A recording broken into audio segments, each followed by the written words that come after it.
com a sua circulação ativada, a sua concentração melhora e a receptividade daquilo que nós vamos conversar fica mais possível. Dessa vez, eu sugeri um tema bem complexo de ser colocado. A sugestão é que falasse sobre doação incondicional. Vocês pedissem para mim falar assim, por exemplo, Cris Almeida, fale sobre as 10 técnicas de boa comunicação em público. Eu falo 1, 2, 3, é isso. Ou como superar a depressão. Aí, para superar a depressão, você tem que tomar tal atitude, fazer isso, deixar de fazer aquilo. Ou como parar de fumar. Aí você faz isso, faz aquilo, deixa de fazer isso, etc. Então, são temas mais práticos, temas mais palpáveis. Agora, quando a gente fala de doação incondicional, né, imagine vocês sendo convidados para dar uma palestra de doação incondicional, um tema muito amplo. Né? Na verdade, é extremamente simples, mas explicar as coisas simples é uma função mais complicada do que você explicar as coisas complexas. Né? Quando você tem uma coisa complexa, eu vou falar assim, pega um diagrama. Pessoal, então, ó, em primeiro lugar, tal e tal situação. Aí esse item 2 nós vamos desmembrar em 2 ou 3 situações e assim por diante. Mas falar de um tema de doação não é uma tarefa tão simples. Então vamos esforçar para que a gente consiga tirar o máximo dessa explanação. E eu estava refletindo em casa sobre como iria me posicionar frente a esse tema de doação incondicional. Aí comecei a refletir sobre o significado da palavra. Doação incondicional é quase uma redundância, né? É uma redundância, porque se é uma doação, é incondicional. Porque se for uma doação condicional, a gente chama isso de troca. Né? Eu dou, desde que você haja dessa maneira, eu vou te oferecer isso, mas você precisa prestar atenção naquilo. E normalmente a gente faz isso, né? Não é por culpa de ninguém, eu não estou apontando o dedo, ou dizendo, olha como você está errado de fazer assim. Eu estou dizendo que é normal, é natural na nossa vida, porque nós aprendemos assim a fazer esse tipo de troca. Né? Você vai ajudar o seu amigo, mas você quer que ele haja dessa maneira. Não, eu não costumo ajudar ninguém, mas você vai fazer isso aqui, mas você tem que prestar atenção nisso, senão não ajuda mais. Ou com os nossos filhos também, né? Se você tirar uma nota boa, aí eu vou comprar um presente. Quantas vezes a gente já ouviu isso como criança, ou vice-versa?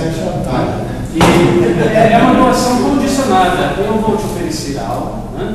Meu amor, me dá um beijinho, mas só se você fizer aquilo. Aí sempre uma condição. Então não é exatamente uma doação, é uma troca. E nós vivemos numa sociedade capitalista, né? Não estou falando mal do capitalismo, estou apenas dizendo que as coisas são assim, e essa sociedade, a gente vive numa circunstância de troca o tempo todo, para que eu alcance alguma coisa, eu preciso dar outra coisa em troca, e assim por diante. E quando a gente olha para o mundo natural, embora esse fenômeno da troca exista o tempo todo, mas as coisas mais importantes, mais belas, talvez, que mais nos interessam, no fundo, elas não podem ser compradas, elas não podem ser trocadas. Eu acho que aqui nessa sala todo mundo quer ser amado. Né? Aí você fala, vai precisar tem um monte de gente que me ama. É mesmo, quantos imaginar? Tem umas 10 pessoas que me amam. Todo mês eu pago para ela R$500, elas me amam muito. Né?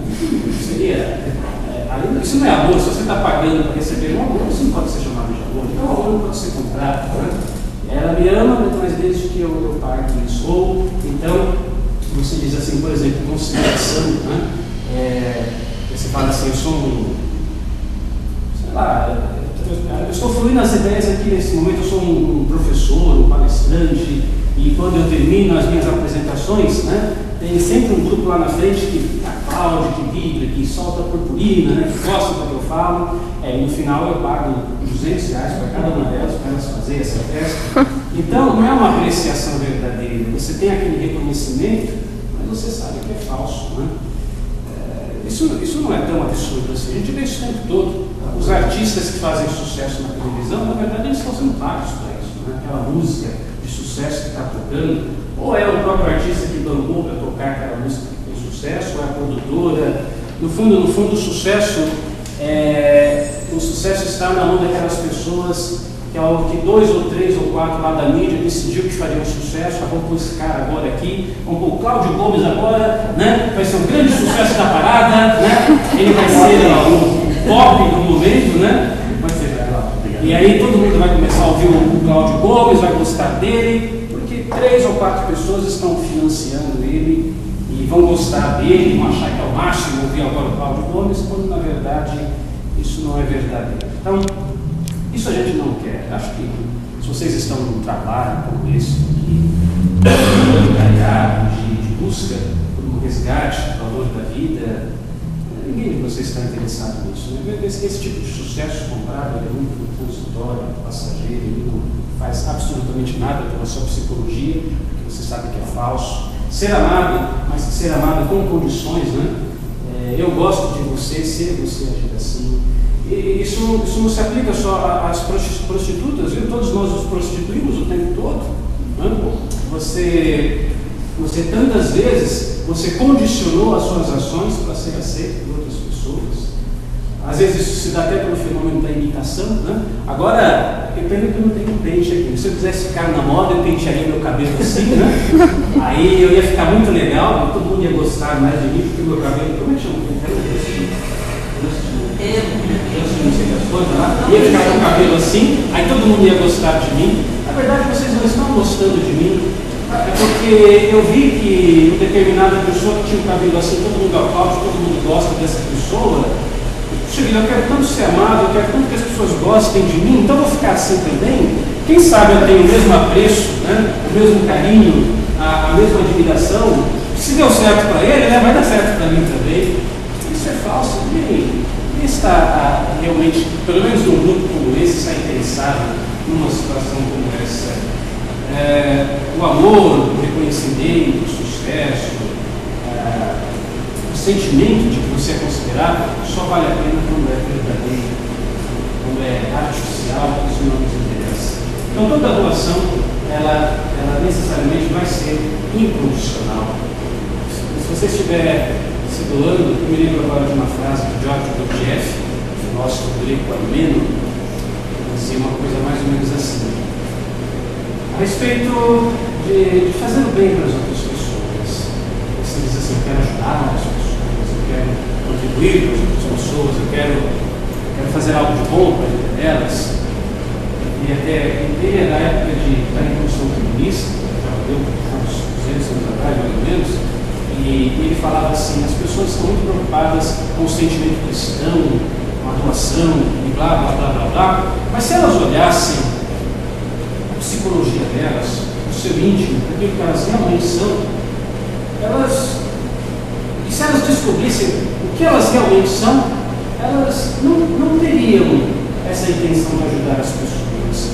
Na verdade, elas se envergonhariam de pensar numa coisa dessas. Isso é um tanto quanto questionador. Por que será que Gurdjieff fala? Eu teria vergonha de ajudar as pessoas se eu me visse tal como eu realmente sou. Ele vai mais a fundo da nossa psicologia e ele diz o seguinte, no fundo, a maioria das vezes aquilo que você chama de caridade, de ajuda, de auxílio, de fazer o bem para o outro, isso não passa de uma necessidade de troca. Você tem dentro de você, então se você fizer caridade, você vai para o céu. Você não está interessado na caridade pela caridade, você está interessado no céu, lá no paraíso deve ser muito bom, deve ter uma mesa farta, esse anjo com oxigênios, deve ter anjinhos tocando violino, deve ter festa na hora que você chega, né? Deve ter todas essas coisas. Então, eu vou fazer caridade, porque se eu fizer caridade, eu ganho no céu. Então, é um bom negócio fazer assim. Ou em outras correntes filosóficas, eu tenho que fazer caridade, porque eu tenho que apagar os meus cargos, porque se eu não fizer bem para as pessoas, eu vou continuar sofrendo na minha vida. Aí o Jeff diria o seguinte, olha, se você olhar as suas reais intenções, você teria vergonha de dizer por que você está ajudando outras pessoas. A sua doação deve ser incondicional. Apenas essa doação é verdadeira. Agir dessa maneira no intuito de obter algum benefício, né? Na verdade, é um grande engano, é um enxerto do seu ego, é um recurso que você está utilizando para se sentir melhor de alguma forma. Isso pode acontecer em todas as circunstâncias, pode acontecer no trabalho voluntário